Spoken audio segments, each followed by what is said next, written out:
Hi రా అందరికీ అందరూ బాగున్నారా? ఇదైతే నేను సండే రోజు తీసానన్నమాట వీడియో. ఇంకా ఏ రోజు పోస్ట్ చేస్తాను అనేది తెలియదు. వీడియో అయితే లాంగ్ వీడియో సండే రోజైతే తీసాను. ఇంకా చూడడమే కాదు, ఎవరైనా మన ఛానల్ కొత్తగా చూస్తే సబ్స్క్రైబ్ చేసుకోండిరా, జర కామెంట్ చేయండిరా, జర లైక్ చేయండిరా.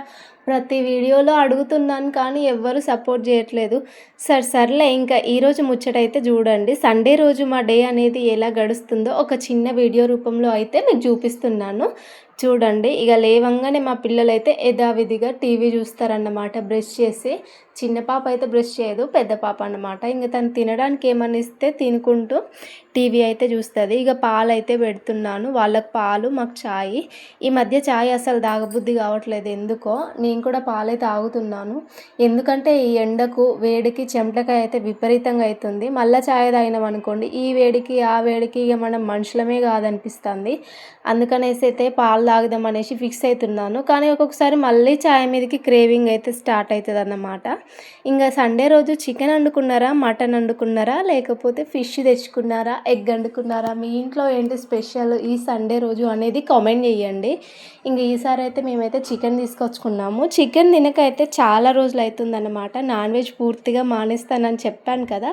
కాకపోతే నేను వారానికి ఒక సండే రోజు తినకుండా ఉండడం అనేది మామూలు విషయం కాదు. కాకపోతే ఇప్పుడు నెల ఎక్కువైపోతుంది తినక.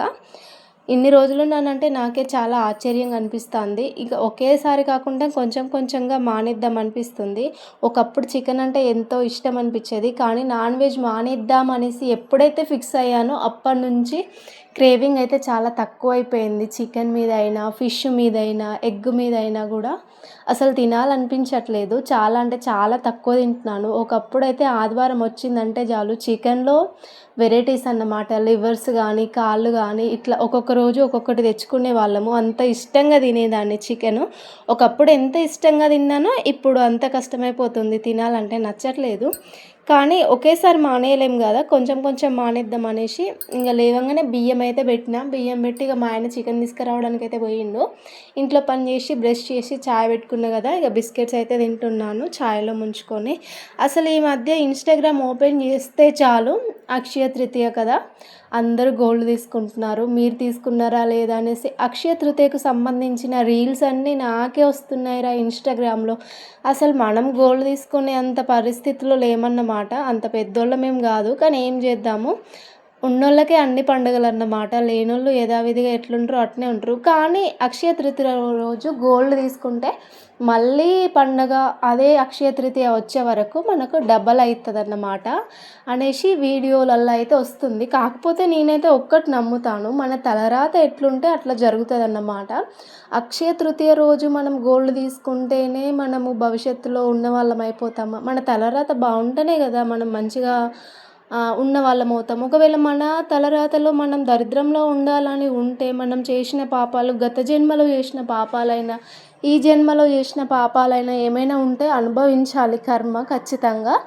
మనము అదృష్టం అనుభవించాలని మన తలరాతలో రాసిపెట్టి ఉంటేనే జరుగుతుంది కదా. మనం దురదృష్టం అనుభవించాలనేసి ఉంటే దురదృష్టమే అనుభవిస్తాము. నేనైతే ఇలాంటివి ఎక్కువగా నమ్మను. కాకపోతే ఏంటంటే గోల్డ్ కొనుక్కోలేని వాళ్ళు దొడ్డుప్పు కొనుక్కొని అంట దీపం పెట్టుకోవచ్చంట.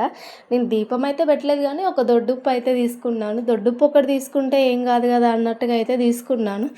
ఏమో చూద్దాంలేండి. ఇంకా చికెన్ అయితే పోపుకి అయితే వేసిన అన్నట్టు. ఇంకా నా ఖుషి తల్లి కోసం అయితే మళ్ళీ బెండకాయ కర్రీ చేస్తున్నాను. తను చాలా ప్యూర్ వెజ్ అన్నమాట. నాన్ వెజ్ మనం తినడమే చాలా తప్పు, పిల్లలకి కూడా అలవాటు చెయ్యాలి అని నేను అనుకోవట్లేదు. మా ఆయన అయితే ప్రతిసారి తిడతాడనమాట, తినిపించు, అలవాటు చేయించు అనేసి. మేబీ నేను తినిపిస్తే తింటారేమో, కానీ నేనే అనుకుంటాను మనమే తింటూ ప్రాణుల్ని చంపుతూ పాపం చేస్తున్నాము. మళ్ళీ పిల్లలకు కూడా అది నేర్పించడం కరెక్ట్ కాదనిపిస్తుంది నాకు. అందుకే నేను అసలు తినాలి అనేసి చెప్పను నా పిల్లలకైతే. వాళ్ళు కూడా అసలు నచ్చరన్నమాట, ఎగ్ కూడా తినరు. Egg, chicken, mutton, fish non veg అంటేనే నచ్చదు వాళ్ళకి. అదే వెజ్ అయితే చాలా ఇష్టంగా తింటారు. కూరగాయలైనా, పప్పైనా, పప్పుచారైనా చాలా ఇష్టంగా తింటారు. ఫస్ట్ నుంచి మనం ఎట్లా నేర్పిస్తే అట్లనే ఉంటారు కదా పిల్లలు. నేనైతే ప్యూర్ వెజ్ లాగానే పెంచుదామని అనుకుంటున్నాను. నేనే మానేద్దాం అనుకుంటున్నాను. నా పిల్లలకి ఎందుకు నేర్పించాలి? మా ఆయన ఏమంటాడంటే, నువ్వు తినవు, పిల్లల్నే తినిపించవు, మీరు చేయబట్టి ఇక నేను కూడా తినకుండా అవుతుంది ఇంట్లో, ఎందుకే ఇట్లా చేస్తావు అనేసి అంటాడు. తెలంగాణలో అంటేనే ఎక్కువగా మటను, చికెను, నాన్ వెజ్ ఎక్కువగా తింటారు చాలామంది పల్లెటూర్లలో. ఏ పండుగ అయినా కూడా ముక్కలేందే ముద్ద దిగదన్నట్టు మా సైడు. ఆంధ్రాలో ఏంటంటే పప్పుచారు ఇలా వెజ్ చాలా ఎక్కువ తింటారు, నాన్ వెజ్ తక్కువ తింటారు. కానీ మా సైడ్ అట్లా కాదు. పెళ్ళిళ్ళైనా, ఫంక్షన్లైనా, పండుగలైనా ఖచ్చితంగా చికెను, మటను, చేపలు ఏదో ఒకటి ఖచ్చితంగా తింటామన్నమాట. కానీ పిల్లలకు అది నేర్పించాలనుకోవట్లేదు నేను. అన్నీ తెలిసి కూడా తప్పు చేయడం కరెక్ట్ కాదు కదా. సర్లేండి. ఇంకా మీరు డాక్టర్స్ ఏం చెప్తారు? నాన్ వెజ్ తినండి అనేసే చెప్తారు. అలా అని చెప్పి ఎక్కువ క్వాంటిటీలో తింటే మనకే హెల్త్ ఇష్యూస్ అయితే వస్తాయన్నమాట. చికెన్‌కి బదులుగా మనమైతే మిల్లర్స్ అయితే తింటే సేమ్ ప్రోటీన్ అందుతదన్నమాట. సో, వెజ్‌లో కూడా మనము చికెను, మటను, ఫిష్ ఇవి తింటే ఎలాంటి ప్రోటీన్స్, విటమిన్స్ అందుతాయో నాన్ వెజ్‌కి సంబంధించి వెజ్‌కి కూడా ఉంటాయన్నమాట. కొన్ని ఐటెమ్స్ మనం అవి సెలెక్ట్ చేసుకొని తింటే సరిపోతది. అనవసరంగా ప్రాణాలని చంపడం ఎందుకు, పాపాలు మూట కట్టుకోవడం ఎందుకు అనిపిస్తుంది. కొంచెం మెచ్యూరిటీ పెరిగే కొద్దీ ఆలోచనలు అయితే మారిపోతున్నాయి నాకైతే. ఇంక పూర్తిగా అయితే చికెన్ అన్నీ అవాయిడ్ చేద్దాం అనుకుంటున్నాను. మా ఆయనను కూడా చిన్నగా మాన్పించాలి ఇంకా నాన్ వెజ్ తినడము. సర్లే అనుకుంటాం కానీ అన్నీ జరుగుతాయా ఏంటి? ఒక మాట చెప్తూనే మళ్ళీ కూర వండుతున్నావు, తింటున్నారు అనేసి అనుకోవచ్చు మీరు. ఇంక తెచ్చినాక తప్పుతుందారా, తినాలని క్రేవింగ్ ఉంది. అందుకనేసే ఒకప్పుడు వారానికి ఒక్కసారి, నెలకి 4, 5 రోజులు తినేవాళ్ళము. కానీ ఇప్పుడు నెలలో ఒక్కసారి తినడమే ఎక్కువైపోతుందన్నమాట. చాలా అంటే చాలా తగ్గించేసాము చికెన్ తినడము. ఇంకా ఫిష్ అయితే నాకు అసలే నచ్చదు. అది కూడా పెద్ద ఫిష్ అయితేనే ఒక 2, 3 ముక్కలు ఫ్రై చేసుకొని తింటా కానీ అసలు వాటి స్మెల్లే నచ్చదన్నట్టు నాకు. ఈ మధ్య ఏంటో అన్నం ఎమ్మటే ఖరాబ్ అవుతుంది ఎండలకు. అందుకనేసే ముందు ప్లేట్లో వేసేసి ఆరబెట్టిన తర్వాత బాక్స్ పెడుతున్నాను మా ఆయనకి. ఇక నా చూచు తల్లికైతే కొద్దిగా నెయ్యి లేదా నూనె, కొంచెం ఉప్పు వేసి అయితే మెత్తగా విసికి తినిపిస్తే ఒక 2 బుక్కలు తింటుందన్నట్టు. నాన్న తంటాలు పడుతూ సంకల దిగదన్నమాట. ఎత్తుకొని తినిపిస్తేనే తింటుంది ఆ 2 బుక్కలైనా కూడా. బయట తిరుక్కుంటూ చెట్లని, పక్షుల్ని అన్నిటినీ చూపిస్తుంటే ఆ 2 బుక్కలు తింటుంది. ఆ 2 బుక్కలు తింటే కడుపులో ఆసరి ఉంటుంది, కొంచెం పాలు తక్కువ ఎక్కుతుంది, నాకు కూడా కొంచెం ఎనర్జీ ఉంటుందన్నమాట. ఈ మధ్య ఏంటో అస్సలు ఓపిక ఉండట్లేదు. ఎప్పుడు చూడు నా కూతురు పాలు తాగుతూనే ఉందన్నమాట. అసలు ఫుడ్ ఏం తినట్లేదు. తన కారణంగా నేను ఎనర్జీ లాస్ అయిపోతున్నాను, చాలా వీక్ అయిపోతున్నాను. మా డాడీ కాల్ చేసి అయితే 4 రోజులు ఉండిపోదురా అమ్మ, చాలా బక్కగా అయిపోతున్నావు, చాలా ఘోరంగా అయిపోయినావు అనేసి అంటున్నారు. నిజంగా మనం బక్కబడ్డా, నల్లబడ్డా, ఎట్లా పడ్డా కూడా మన హస్బెండ్స్కి కానీ ఇంకెవరికైనా కూడా రంది ఉంటుందో ఉండదో కానీ మనల్ని కన్న తల్లిదండ్రులకైతే ఖచ్చితంగా బాధ ఉంటుందన్నమాట. ఎందుకంటే నా దగ్గర ఉన్నప్పుడు నా పిల్లలు ఎట్లున్నారు, పెళ్ళైన తర్వాత ఎట్లున్నారు అనేసి వాళ్ళలో వాళ్ళే బాధపడతారు.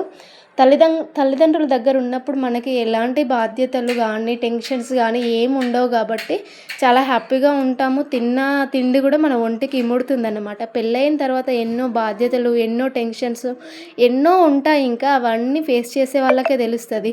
చూసుడే కాదురా, జర లైక్ చేయండి. కొత్తగా మన ఛానల్ చూస్తే సబ్స్క్రైబ్ చేసుకోండి.